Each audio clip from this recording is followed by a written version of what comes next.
వరంగల్ అభివృద్ధి నయీం నగర్ నాలా బ్రిడ్జిపై 2 రోజుల కిందట బీఆర్ఎస్ మీటింగ్లో కేటీఆర్ వ్యాఖ్యలపై వరంగల్ పశ్చిమ ఎమ్మెల్యే నాయని రాజేందర్ రెడ్డి స్పందించారు. రేపు ఉదయం 10 గంటలకు బహిరంగ చర్చకు నయీం నగర్ నాలాకు రావాలని సవాల్ చేశారు. నాలా పనులు ప్రారంభించి 5 నెలల్లో బ్రిడ్జి నిర్మాణం చేయించాలని చెప్పారు. రేపు వరంగల్ వస్తే ప్రజలు ఎవరి మీద పూల వర్షం కురిపిస్తారో, ఎవరి మీద రాళ్ల వర్షం కురిపిస్తారో తెలుస్తుందంటున్న వరంగల్ పశ్చిమ ఎమ్మెల్యే నాయని రాజేందర్ రెడ్డితో కృష్ణమోహన్ ఫేస్ టు ఫేస్. నుంచి కరీంనగర్కు వెళ్ళే ప్రధాన రహదారిపైన ఉన్నటువంటి నయీం నగర్ నాలా ఇప్పుడు పొలిటికల్ వార్కు వేదికగా అవుతుంది. ఎవరు కట్టించారనే దాని మీద ఇప్పుడు వివాదం జరుగుతుంది. ప్రస్తుతం అయితే మనతోటి ఎమ్మెల్యే నాయని రాజేందర్ రెడ్డి ఉందో, ఆయనతో మాట్లాడదాం. సార్, అంటే నయీం నగర్కి సంబంధించినటువంటి నాలా మీద కట్టినటువంటి బ్రిడ్జి కావచ్చు, రిటర్నింగ్ వాల్ కావచ్చు, ఇదంతా కూడా ఇప్పుడు పొలిటికల్ విమర్శలకు తావిస్తుంది. ఎందుకు, అసలు ఎక్కడ స్టార్ట్ అయింది ఇదంతా? జీర్ణించుకోలేకపోతున్నారు ఒకటి. రెండోది, నేను ఏమంటున్నా, ఎవరైతే కేటీఆర్ గారు మాట్లాడినరో వాడు వీడు అని, వాడు చెయ్యనోడో, వాడు ఏది మన కట్టనోడో పూలాభిషేకం చేసుకుంటున్నాడు, వాడు పూలాభిషేకం చేసుకుంటున్నాడు, కట్టినోలో మాట్లాడతలేరు అంటాడు. అంటే నీకు చదివిన సంస్కృతి ఏంది, నీవు ఏంటి, మీ తల్లిదండ్రులు ఇదే పెంచిర్రా, మరి నేను అదే తిరిగి మాట్లాడితే ఏముంటుంది అనేది ఆలోచన చేసుకో. రెండవది ఇంపార్టెంట్, నయీం నగర్ బ్రిడ్జ్ మీదకి రా.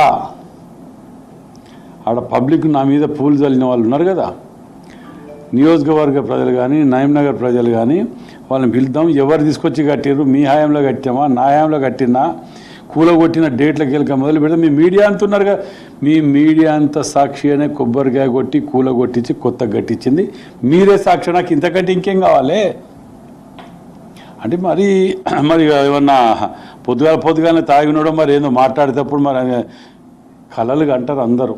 నేను కళలో బ్రిడ్జ్ కడతా, నేను శాంక్షన్ చేస్తా, నేను శాంక్షన్ ఇస్తా, శాంక్షన్ చేయవచ్చు. ఇంకే డబ్బులు లేని శాంక్షన్ వస్తే ఏముంటుంది అలా? ఎన్నేళ్ళు 2018-2019లో శాంక్షన్ అన్నారు, ఏడపోయింది. నేను వచ్చిన 9 నెలల్లోనే మరి అన్నీ అయిపోయినాయా? మాడవీధులు మాయి అంటాడు. మాడవీధులు ఎప్పుడైంది, టెండర్ ఎప్పుడు పెట్టా చూసుకోపోయి. కాలేజీ కళాక్షేత్రం దాని మీద అట్టే మాట్లాడతారే. నువ్వు పిల్లర్ వేసినావు, స్లాబ్ పోసినావు, ఓ అద్దం లేదు, గోడలు లేవు, ఫ్లోరింగ్ లేదు, ఓ సౌండ్ సిస్టమ్ లేదు, కర్టన్స్ లేవు, స్క్రీన్స్ లేవు, అసలు ఏమున్నాయి అలా చెప్పు. నువ్వు గోడలు కంపడు తప్ప. ఆఖరికి ఇనుప సామాన్లలో అది ఎత్తుకపోయి కొన్ని సిమెంట్ కొట్టి సలకలు ఎత్తుకపోయి అమ్ముకునే స్థాయికి దిగదార్చిండ్రు. అందులో 18 కోట్లు పెట్టి దాంట్లో తింటిరి, దోసుక తింటిరి. అసలు అంటే నయీం నగర్ బ్రిడ్జికి సంబంధించి పనులు అసలు ఎప్పుడు డిస్మాంటిల్ అయింది, ఎప్పుడు స్టార్ట్ అయింది, ఎప్పుడు పూర్తి కన్స్ట్రక్షన్ అంతా కూడా పూర్తి అయింది? అసలు ఈ పీరియడ్ ఎప్పుడు మీ హయాంలో జరిగిందా, లేదా గత ప్రభుత్వ హయాంలో జరిగిందా? మీ ఈ V6 ఛానల్ సమక్షంలో కూలగొట్టినాం. డేట్ అనేది కూడా నేను చూసి చెప్తాను.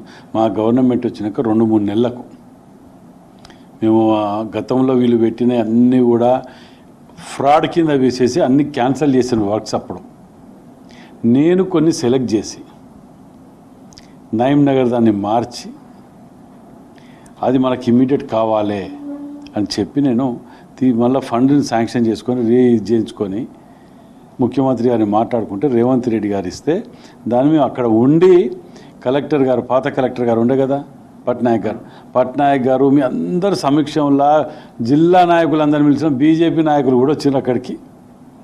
అందరు సమక్షంలో కొబ్బరికాయ కొట్టి కూలగొట్టి పని నేను స్టార్ట్ చేసి నేను కంప్లీట్ చేస్తే రికార్డులో ఉండదా? అంటే అంత మర్చిపోతే ఇప్పుడు 100 న్యూస్ పేపర్లు, ఎలక్ట్రానిక్ ప్రింట్ మీడియా ఉన్నారు ఆడ. అంతమంది సమక్షంలో జరిగిన దాన్ని కూడా అబద్ధంగా మాట్లాడితే వీళ్ళని ఏమనాలో అర్థం కావట్లేదు. కాబట్టి మీరు రేపు రాండి, ఆదివారం రోజు నువ్వు రా, నయీం నగర్ బ్రిడ్జ్ మీద కుర్చేసుకొని కూర్చుంటా. ఎల్లుండి 10 గంటలకు, రేపు 10 గంటలకు ఆదివారం నువ్వు రా. ఆడ పబ్లిక్ ఉంటారు కదా, కాలనీ వాళ్ళు, నయీం నగర్ షాపింగ్ కాంప్లెక్స్ వాళ్ళు, వాళ్ళు పూలు తీసుకొచ్చి బిజినెస్ మెన్లు సన్మానం చేసినాను కదా, అందరు ఉంటారు అక్కడ. ఒకవేళ కనుక ఎవరిది తప్పుంటే వాళ్ళు చెప్పుల దండ మేడకేసుకొని తిరగాలి. మరి నువ్వు రా, నీకు స్వాగతం పలుకుతాం. మా వాళ్ళు హారతి బట్టి నీకు స్వాగతం పలుకుతారు, రా. ఆడ కుర్చేసుకొని కూర్చుంటా. కానీ నువ్వు కట్టావా, నేను కట్టావా, నువ్వు కట్టిన దానికి నేను పూలాభిషేకం చేసుకుంటానట. ఈ మొఖాలకి నన్ను కట్టేది ఎరకనా? వీటికి ఎండ్ల కమిషన్లు వస్తాయా, ఎండ్ల డబ్బులు వస్తాయని తిరిగిన మొఖాలు వీళ్ళు కట్టేటోళ్ళు. నయీం నగర్ ప్రజలను అడిగితే చెప్పరా ఎవరు కడితే నువ్వు అదే నయీం నగర్ బ్రిడ్జ్ మీద నిల్చొని పోయినసారి హన్మకొండ మొత్తం మునిగితే పర్ కుటుంబానికి పర్ హెడ్కు 10,000 ఇస్తా అని వాగ్దానం చేసిపోయి పారిపోయినావు. అది గుర్తుపెట్టుకో. ఇంకా అదే నయీం నగర్ బ్రిడ్జ్ మీద అదే నయీం నగర్ బ్రిడ్జ్ని నేను డిస్మెంటల్ చేసి రీకన్స్ట్రక్ట్ చేసి ప్రతి పైసా నేను తీసుకొచ్చి పెట్టిన పైసలు అవి. ఈసారి వరదలు ఒక్క కాలనీ మునిగిందా? హన్మకొండ ప్రతిసారి అన్నిటికంటే ముందు హన్మకొండ మునిగేది. ఈసారి హన్మకొండ పేరే లేదు, మునిగిన దాంట్లో లేదు. ఇంత పెద్ద వర్షాలు పడితే కూడా మునగలే. అది మా గొప్పతనం. అది జీర్ణించుకోలేక నీ కబ్జాలు ఇంకోటి చెప్తాడు, కబ్జా వరంగల్ కబ్జాలు అంటే ఇంకేదో కబ్జాలు అంటే, అరే ఫస్ట్ నీ కబ్జా అనే ఇంటి పేరు మీకు ఇంటి పేరు పెట్టాలి.